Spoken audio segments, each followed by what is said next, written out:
I'm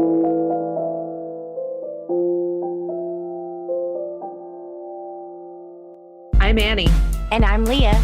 And this is Lactation Business Coaching with Annie and Leah, where we talk about the smart way to create a compassionate and professional private practice. Let's dive in. Well, hey, Leah, it's good to talk to you. How are you? I'm doing good. Hey, Annie. How have you been this week? Been busy. Got a bunch of phrenology clients that I've been walking through the journey with, and they're all in various stages. Thankfully, some of them are doing really well. I had a teeny tiny baby who was only 4'11" at birth, and she is gaining so well, and she's so beautiful. And I love that. She looks like a bigger baby than she actually is. She's amazing. I love spending time with them. Then I had another those family. Great outcomes. Oh, it's the best. It's why we do it, you know? Yeah. And I had another family also for anatomy where we've been working on the body work and working on getting her baby loosened up because he's just so tight. Oh, and yeah. We finally got him loose enough through body work and just the exercises I was giving them to do at home where we can really see, it's a very clear tie, would be really easy for the preferred provider to treat. And the mom is struggling with postpartum depression from a traumatic birth. And so she's just said, I read what the aftercare is, and I don't think I can handle it. And I don't want to do it. And it's kind of a place where I totally get what she means. And I'm actually, I'm worried about her wellness. And as much as I can take a step back and see how good this would be for the family, why I'm recommending that they have the tongue tie procedure done, or at least see the specialist. It's always so complicated. You got to look at the whole picture. I know. And it's, if we don't have kind of all angles addressed, is it still worth it to just move forward with it and not have that aftercare or be, another traumatic experience for the family on an already shaky ground?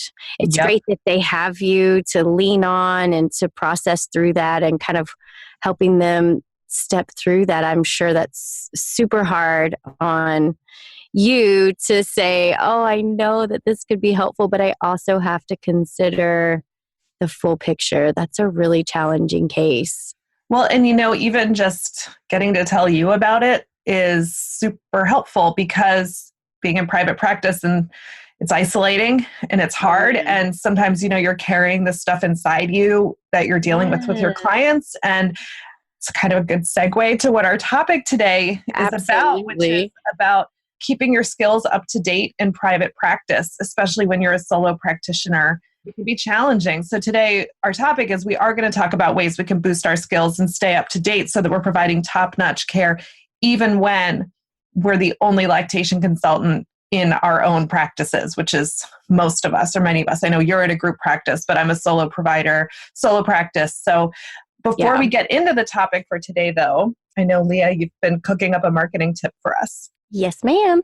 So I recognize that marketing might not be the funnest thing for most people. I love it, but I know everybody doesn't love marketing, or the thought process that you think about with marketing is very salesy. You don't want to sound pushy, that kind of thing.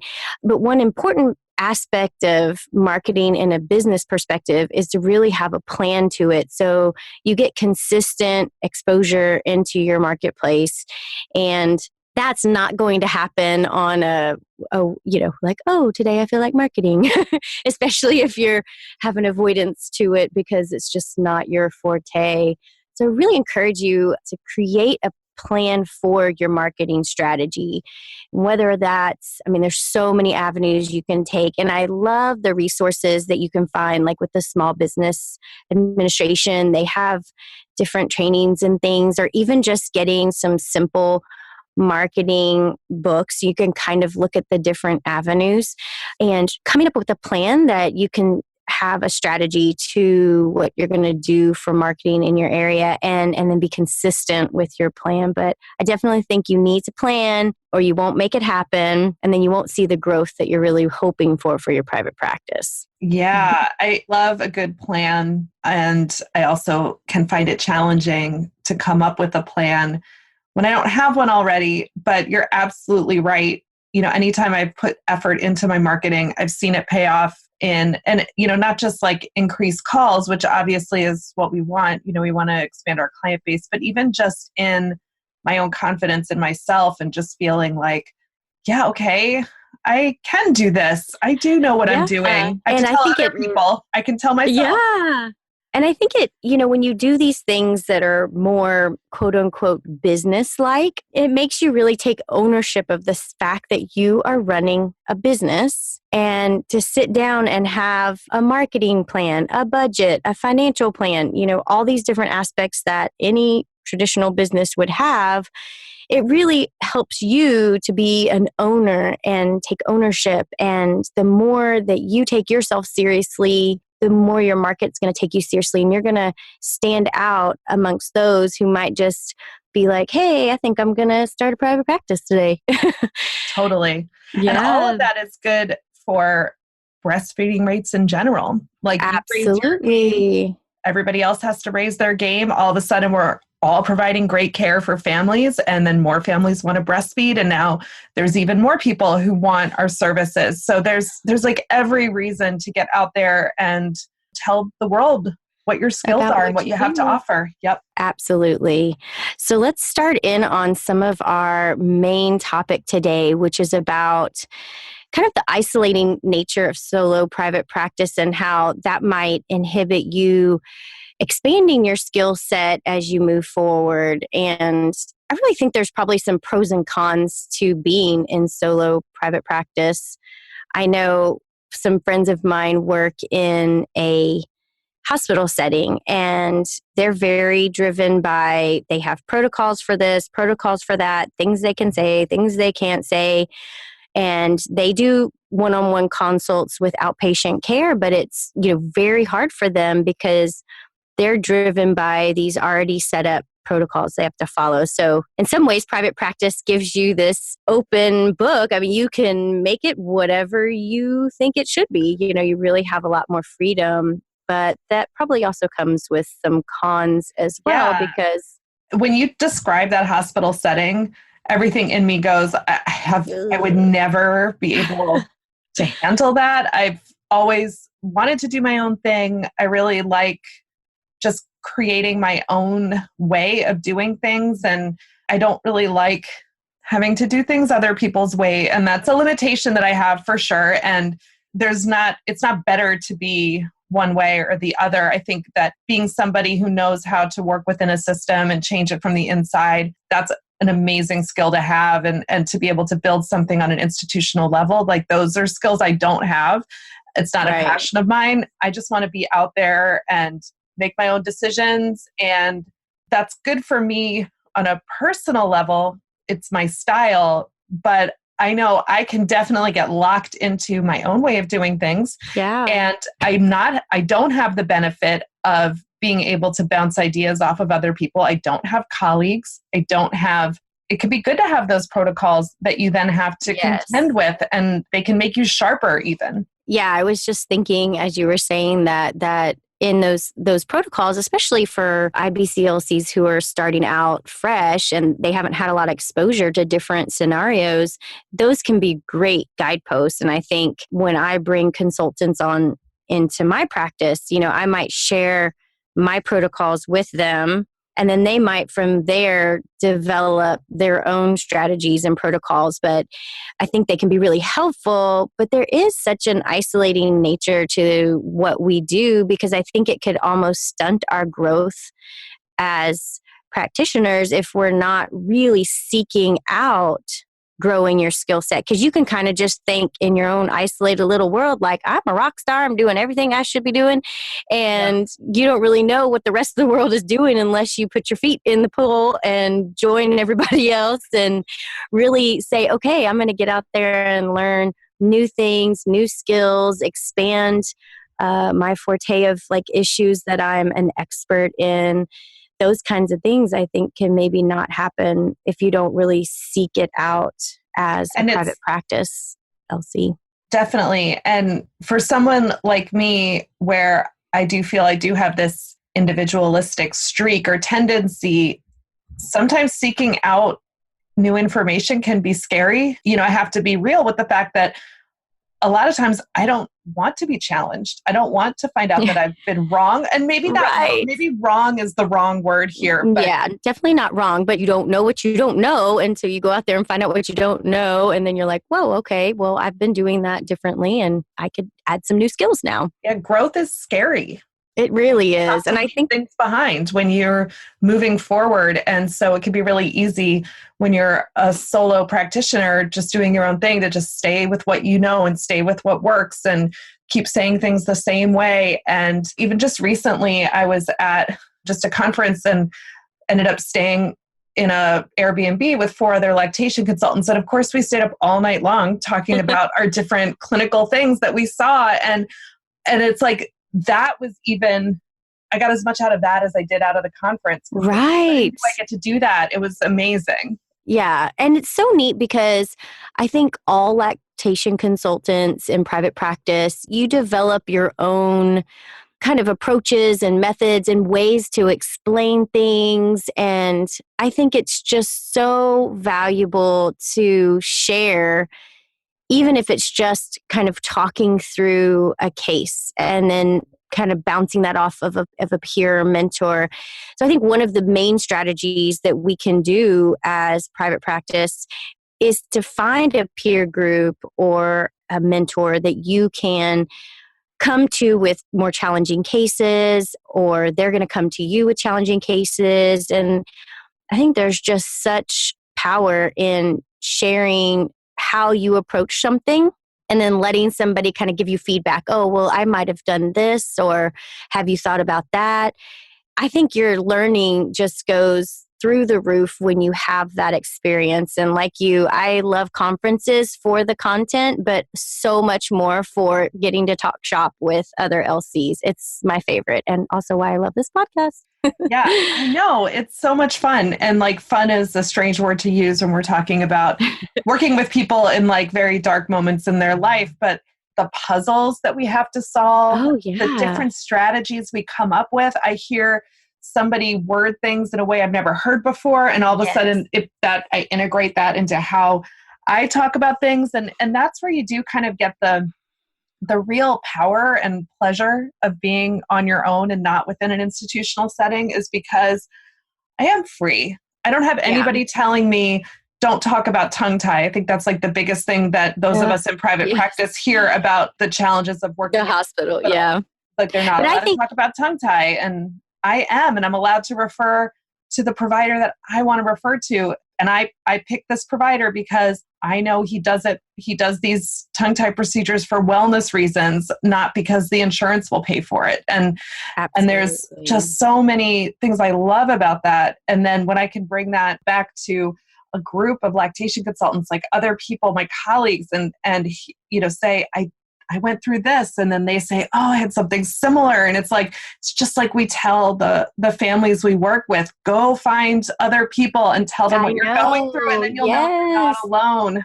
So I think there's a lot of different ways that IBCLCs, especially ones that have just started out in private practice and they don't really have a clan yet, some ways that we can get connected. So I know I got connected, of course, through Facebook.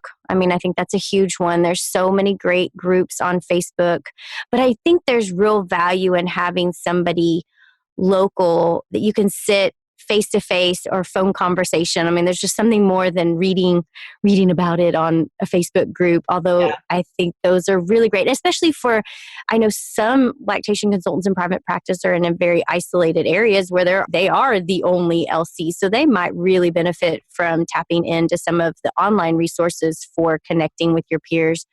But you can definitely find lots of very skilled IBCLCs that want to mentor other IBCLCs. I've reached out to so many quote unquote famous or big name IBCLCs when I was struck with some tough cases, and they're so happy to talk to you, so willing, and so I think it's important to not only look for Facebook groups, but maybe also local. How have you connected? Because I know I'm in groups right now. So we talk shop all the time. We call each other as we're leaving a hard case and we're like, okay, I've got to just hash this out with you right this minute. But what are some ways that you, Annie, have connected in your area? Because I know you are definitely a high number of IBCLCs in your area. Yeah, and I'm very fortunate that I have amazing lactation consultants that I can call my local colleagues. And the hilarious thing is, I don't see them in person. I only see them at conferences outside of New York City. And I've actually tried to, and it's successfully, get together for lunch or breakfast with local colleagues. And it's hard though, because to do that means I have to give up a client slot. And yes, it's definitely challenging. And so does the other person. We both have to decide, instead of seeing a client, I'm going to talk with you. And that kind of gets into, I guess, like a question of budget. And I have a tendency to look at my time as being every hour I have for work should be for clients. And I think it's better to say like 90% of your work time should be for clients. Right. And maybe that's like the wrong number, but you know what I'm saying? Right. Like right. Yeah. There is a certain portion that you can say, I am working, I'm networking, I'm collaborating, I'm meeting somebody. And those things are so valuable to the longevity of your private practice. Absolutely. So having a singular focus on, I could see a client during this time, but instead I'm having breakfast, and it can feel so luxurious, and it can feel like you're cheating. But, I know, I just skipped school today. Exactly. That's so not what it is. It's like I'm investing in my career, I'm investing in my continuing education, and I'm investing back in the profession. And that's good for everyone too. And I would also like to kind of kick it out there too, that I do see on these Facebook groups, there are a lot of people who say things like, I've tried to find somebody to talk to. I've asked and I can't get anywhere, and are feeling like they're shut out. And some of these people are either they're already lactation consultants or they're trying to become IBCLCs. Right. And we often hear this from lactation consultants of color, that they're feeling left out of the community. And so I would like to issue a challenge to everyone out there at whatever level you're at, be the person who gives the help. Just be that person. I just had this visual when you said that of, just joining hands, all the IBCLCs, if we all just joined hands, what a force of power and impact we could have if we just really, each person took a moment to help another, grab their hand, help them along. We could really be so powerful our professional. Because, we do have real challenges that we're facing. We have multinational corporations that don't want families breastfeeding. We have actual legitimate enemies. And so the more we can collaborate. So if you've got someone in your community or someone you're interacting with online who's saying, I'm trying to get help from other lactation consultants and it's not happening, just say, okay, what can I do? Yeah. I'm here. I hear you and I understand and I believe you, are really powerful things. And let's just assume that all these people that are saying it's hard to find connection and collaboration are telling the truth, because they are. And so let's just start by believing them and then changing ourselves. We all have something to give. And so give it. It feels great. Yeah, I think so. I really think that's so powerful. And it really just struck a chord with me too, because I've definitely had opportunities and I try to take them whenever I can to mentor or, help another person who's seeking to become an IBCLC or wants to grow their skills. And I would join your call out to all those out there listening to this podcast to just take a minute, help another along, and keep us growing. I mean, this is really how we grow and get more skills. So aside from connecting, which is so important, and you said that you do a lot of your connecting through conferences, what are some of the conferences that you found the most valuable for your practice? Well, a big popular one for those of us in private practice is, of course, LCNPP, which is in Philly every spring. It's coming up.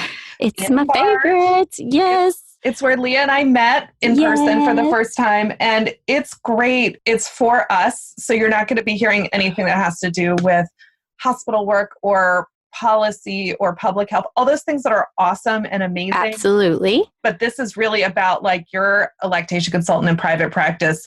And boy, this is hard.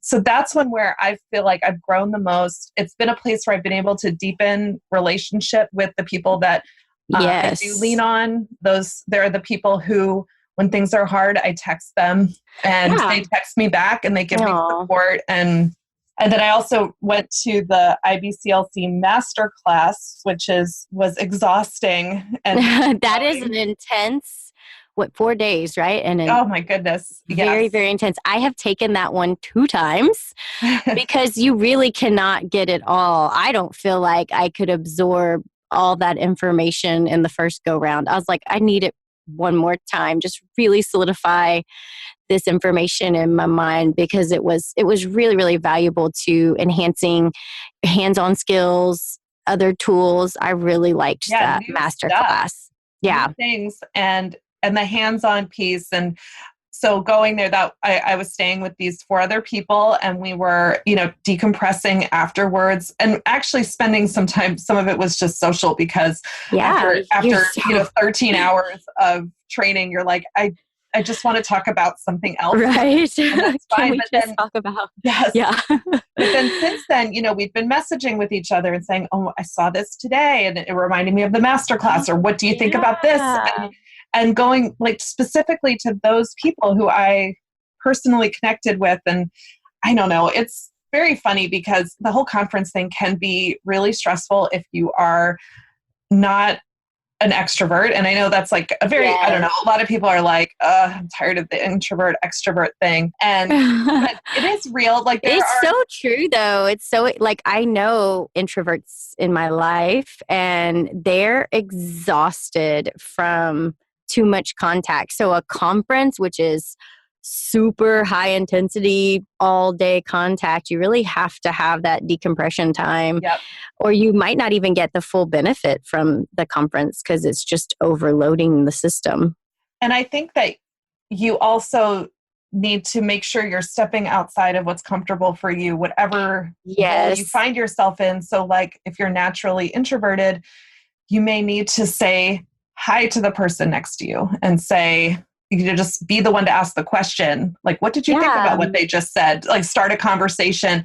And if you're a naturally extroverted person where you're like, I can always find somebody to talk to, look for the people who don't seem like they have anybody to talk to. Yeah, they don't seem comfortable. Yes. Bring them in, invite them in. I'm like in the middle because I actually find groups kind of terrifying. And I'm always like, I need to have my people that I sit with. I need to have my place because I'm a little like socially anxious. I'm like the 7th grader in the lunch. I think secretly though, Annie, I'd say I pretty much think we're all like that still. Because I think every woman who's ever made it through 7th and 8th grade, maybe all the guys too. I don't know. I can't speak for them, but I'm pretty sure we're all secretly inside thinking those exact same thoughts. But it is so valuable to not just go to the conference for the class and the content, but making those connections, talking through the material with the other attendees. That is super, super valuable for solidifying and really getting the full benefit of conferences.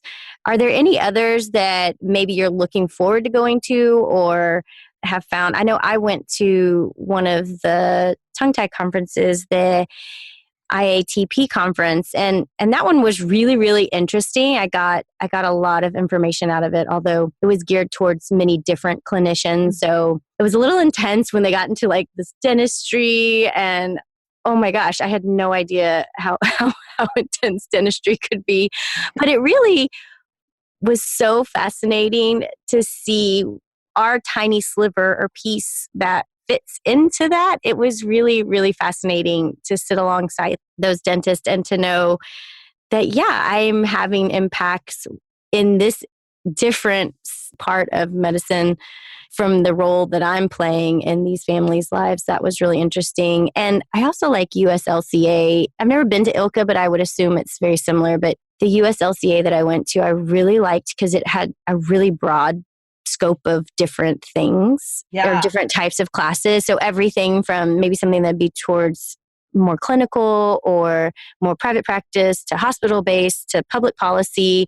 I mean, it was just like all over the place. So you could really sign up for classes that felt like they were going to be very valuable to you. And you had just all different kinds of people there. So it feels good to be around such a large group of people. And especially if they're international, that have the same values that you do, believe the same things that you do about the importance of what we feed babies and even just respecting babies and believing babies are awesome and that the dyad is complicated and fascinating and that there's always more to learn. I actually would love to go to one of those international conferences, but I also it is a life goal to actually go to a meeting of our local breastfeeding coalition here in New York State. I've never been able to go. They have these all day, they get amazing speakers to come and everybody goes, and they've always been on bad days for me. And I have a kind of a difficult situation. It's hard for me to get away because I homeschool my kids and my husband cannot take off work to take the kids because he works in film production. So there is no he's I'm not going to film today. Yeah, exactly. He doesn't work. He doesn't get paid. And so they've all fallen on days where it was just virtually impossible for me to carve out an entire day.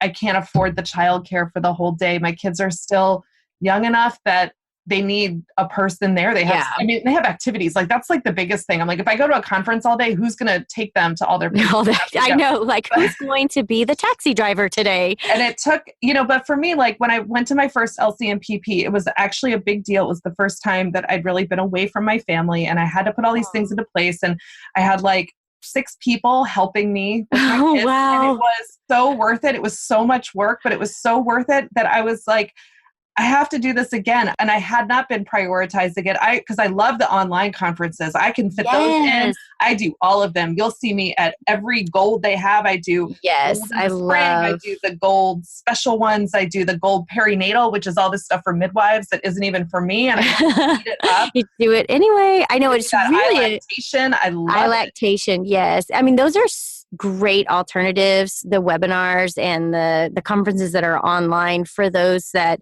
it's expensive to go to conferences. Yes. I mean, that's the other thing. You've got to have travel and accommodations and food, and it can get really, really pricey. So there is huge value in those online resources. And now they've even taken it to where you can even do the community building in those online types of environments too. So I really appreciate that they know that that's kind of one of the perks of going and being in person is that you get this community building and this getting to talk shop with others. But I know Gold has those avenues for communication and kind of getting to chat and everything. They do a really good job with that aspect of it, just using chat and using message boards to keep the conversation going. Yeah, I just did their tongue tie, the Gold tongue tie one. Did you? I really liked it. I thought it was great. Sometimes, you're getting similar information, but hearing it in different ways, it just solidifies and makes more connections in my mind. I've really enjoyed that. I think another way, if you wanted more, face-to-face hands-on, is asking other LCs or maybe different types of providers to do shadowing is another way to boost your skills, because you can get kind of stuck in a rut of the way you do what you do, and to see another person go through an entire consult is awesome because you're like, whoa, or even oh, their workflow is so nice. One of the girls that works with me, Heather, she's amazing. And she has this awesome ability to I call it stealth charting. She's one of those that charts and can get her whole chart and practically her whole report and care plan all done in the visit. And I love watching her because she kind of triggers my brain to think, oh, that was a moment that she was getting some info down, and that, and she has her little system. And so I love watching her in visits because I'm trying to absorb her ways. I'm like, teach me your ways. That's another example of where you're going to have to give up your own time. Oh yeah. Seeing a client, you're going to follow along and watch someone else see a client. And I think you really are never too far along in your career or so experienced that you can't learn from someone else who's got skills that you don't have. And it feels good to be able to see either that, oh, they do it the way I do it. Now you're validated. Like a confirmation. Yeah. Or, oh, I never thought of doing it that way. So I really recommend just giving your time, your in-person time, because yes, you can fit in an online conference. I'm an auditory learner, so I can listen while I'm making dinner, and I really absorb a lot of information that way, or I can listen in the car, and I don't have to, and I can sneak that into my unfilled pockets of time. But what I can't sneak into unfilled pockets of time are the things that are most valuable, which is connecting in person with other lactation consultants, or, having a phone call. So for those of you who are in more isolated areas where you don't have access to people, Leah's got in a group practice, so she's got other people that she can talk to. And I'm in this busy urban area where theoretically I could have breakfast with another lactation consultant, but other people are not. You might have to go 100 miles before you bump into another lactation consultant. But there is this thing called the phone that back when I was younger and we all went away to college, and I used to call my friends from high school and talk on the phone. Isn't that amazing? Hours. I know. Now I'm like, never call me. I know. But you know what? When you do talk with somebody, and you give yourself space and time to do it, and you say, I'm actually doing this as an activity. Like, I am spending time with you, as opposed to just the quick text, like, I have a question. Right. I'm sneaking it in, but you're saying, you know what, I'm not just giving you information or telling you what I know. I'm actually giving you my presence and my time. And I want to let this kind of develop and not just be this quick thing. I know what I want from you and you're able to give it to me, but more like, what happens when we just sit and spend time together? Yeah, and really cultivate those relationships. And don't forget the power of FaceTime and Zoom meeting and things like that, because sometimes you need to see the person's hands and how they're describing something, or different things that they might be doing in person. So if you can't get in person with somebody, that's another avenue to still get that face-to-face, or see, how somebody's describing something or showing you something. That's another avenue as well. So I think we've really hit some great examples of ways that the private practice LC can still be growing and developing their skills, as even if we're isolated, even if we're all alone. And I really think this is such an important topic. I'm so glad that we covered this today. And I know, Annie, before we wrap up completely, you have a tech tip for us. What you got this week? I do. And I decided to think about something that was connected to what we were saying. So you go to conferences and you get all these handouts, or you do the online conferences and they want you to download the handout and the bibliography and everything. Yes. So my methodology, this is mostly for the online conferences. When I sign up for the online conference, at the very beginning of each lecture, I immediately download all the handouts they want me to give, while they're doing the part where they're like, I have my disclosures or no disclosures, like whatever that part is, before they actually start the slides. They always are saying stuff that is like, don't really need to give my full attention to it. Right? Yeah. So I download the handouts and then I immediately put them into Evernote, which is my favorite PDF organizer app. So, you've got Google Drive and you've got Dropbox and you've got these other solutions where you can store documents. But the reason I love Evernote for conference PDFs is because in the layout, when I'm actually looking at them, I'm seeing what it looks like the visual of. So it's not just the document name or like that little. Gotcha. Where you have to squint to be like, is that the one that I want? I actually, I click on it. It's big enough that my tired eyes can see it, and I can actually remember, oh, right, that was that slide, or it was, I think that slide I was thinking of is in this one. I can quickly scroll through it. I'm not having to download it and open it and go back and forth. It's just very, visual. There's a reason why Evernote is super popular for recipes. It's the same thing. Or knitting patterns, like these, like anything where you're like, there's a visual component to this document that I'm looking at. It's not just about the words in the document. And I really find that to be true about conference handouts. And then you can put tags on it, and it's also searchable. So I always make sure that I download it. The title is like gibberish. So I upload it into Evernote. Then I immediately change the title to the title of the presentation and the name of the presenter. Because that's great. Remember what, and then sometimes I'll put some tags on it, but I'm a little, sometimes I forget to put the tags, or I'm not that consistent with my tags. But the very least, I can be like, I know I heard a gold I know I heard something at gold at some point. I don't even remember when it was about meconium, which was actually one of the best online sessions I ever heard. Was 30 minutes on meconium. What? Gold, okay, now I'm gonna have to go hunt that down. What? It was fascinating. I'm telling you, it changed my life. Goodness. So meconium. Whoa. Yeah. Wow. Meconium changed your life. It's in my Evernote somewhere. Yeah. Anywhere else. So Evernote. Well, I love it. Yeah, I've never used Evernote. I think one time I tried because everybody was like, oh, it's so amazing, so amazing.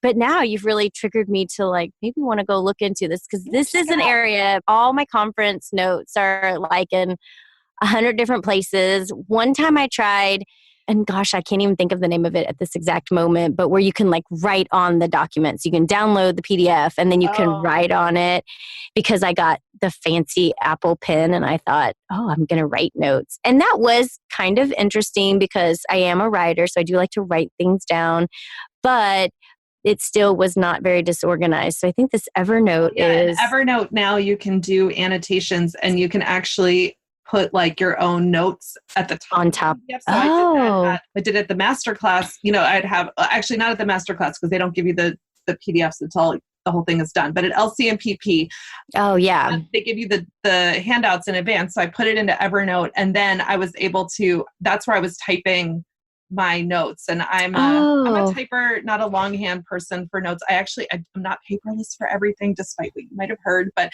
then it's got the note right there with the PDF, and that links it all together. I'm not having to look in two different places. And I actually do go back and refer to them. Oh, that's awesome. I can find them. Yes, that's the key. It's like I know somewhere on some file on my computer, there's some notes from LCMPP 2018, but I'm not quite sure where they are. I'm going to have to do some digging and get them loaded up into Evernote. That's awesome. Well, thank you so much for that tech tip. And every week I so value your tech tips, because I think I learn so much, and I'm going to have new things to work on. So as we close out, what do you have coming up in the next little bit?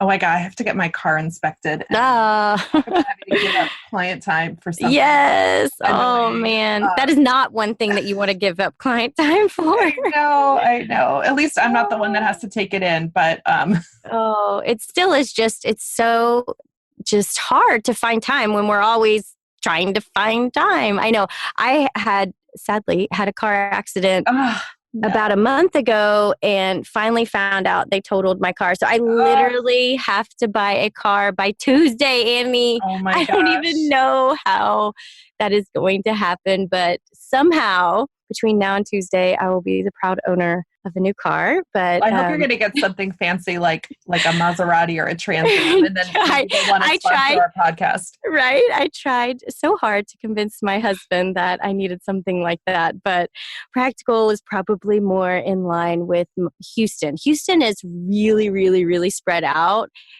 There's some funny meme out there, like you can put a whole state, whichever the tiny state is, all in Houston or something. Oh gosh. Uh-huh. It's so crazy.